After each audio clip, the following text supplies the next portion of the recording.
Good evening, everyone. I am Senator John Vincent with my body Christian Lawrence Lapok. Our topic is special category of children, the dependent, abandoned, and neglected. Under po ito ng Presidential Degree number 603, also known as the Child and Youth Welfare Code.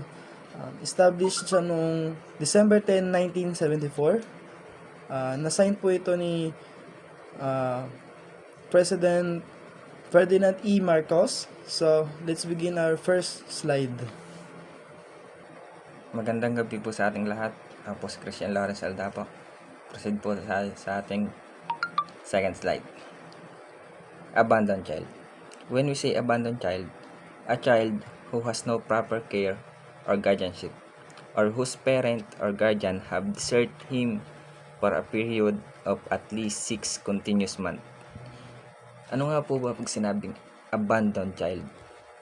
Ito po yung pag-iwan sa isang bata na wala pang 18 taong gulang nang walang wastong pangangalaga at pangangasiwa at nang walang anuman na intensyon ng magulang or guardian na bumalik upang managot sa kapakanan ng bata. At ayon sa Republic Act 7610 na kilala rin bilang Special Protection of Children Against Abuse, Exploitation, and Discrimination Act, ang pag-abandona ng bata ay kinakabilangan ng pagkilos ng pag-iwan ng isang bata nang walang anumang paraan ng suporta, pag-iwan ng isang bata sa pangangalaga ng iba nang walang anumang intensyon na bumalik, or ang hindi pagbibigay ng kinakailangang pangangalaga, tulong, atensyon para sa isang bata. Ano man ang dahilan ng pag-abandona ng bata ay maaaring magdulot sa kanya ng napakalaking impact sa kanyang pagkatao. Narito ang ilan sa mga maaaring maapektuhan tulad ng emosyonal, pisikal, psikolohikal, maaaring magdulot sa bata ng trauma, pagdusa hanggang sa kanyang paglaki. At sinasabi na hindi maituturing na abandoned child if hindi po aabot ng continuous na 6 months na walang parent na sumusuporta sa kanya. So, pangatlo, ang neglected child. A child is a neglected if her basic needs have been deliberately unattended or inadequate attended. So, dito, nagiging neglected ang isang bata kasi yung mga pangangailangan niya na mga needs tulad ng damit, pagkain, hindi nabibigay, no?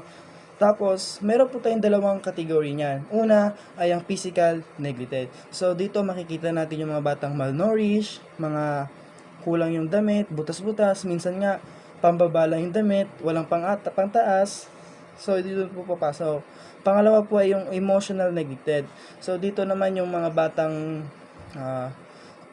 ginagahasa, yung inaabuso. So, papasok doon yung emotional nila doon. Tapos, yung tinuturuan silang mamalimos sa mga lansangan, no? Karamihan nakikita natin yan sa mga lansangan, sa public places ng mga nanghihingi ng mga barya. So, meron pa po dito yung yung mga lantarang bisyo. Kung ano yung nakikita nila sa environment, na-adapt nila, na-curious sila kung ano lasa tulad ng sigarilyo, pag-iinom. So, nakikurious sila kung ano ba lasa nito. Tsaka, sa tingin nila ay nagbumuka silang maastig doon sa ganon. And natututunan din nila yung pagsusugal. Tsaka, lalo na number 1 is yung prostitution. Ginagamit ito ng mga tao, ng mga bata, upang makakita ng pera. Okay, dito naman po tayo sa dependent child. Ano nga ba pag sinabi nating dependent child?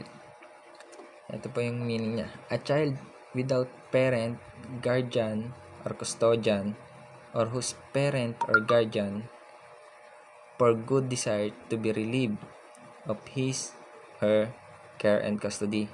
Pumapasok po dito yung mga bata na tinatawag nating anak na umaasa. Or mas madali nating sabihin na ang bata ay nakasalalay sa iba para sa pera o pangangalaga, o di kaya naman anak na nasa ilalim ng pangangalaga. parang sinabi na ang bata ay inaalagaan ng isang magulang or tagapag-alaga. Doon lang siya nakabase, which is nakadepende siya doon para mabuhay, kumain, yung normal way ba. Tapos para medyo mas madali nating maunawaan ng konti, dependent child, anak na umaasa. Ayan lang po. Dito po pumapasok yung mga ibinabayad ng katulong, which is yung iba yung nagpapaalaga, yung dapat na ibibigay ng mga magulang na attention is iba yung nagpo-provide. At ayun lamang po. Magandang gabi ulit. Salamat po.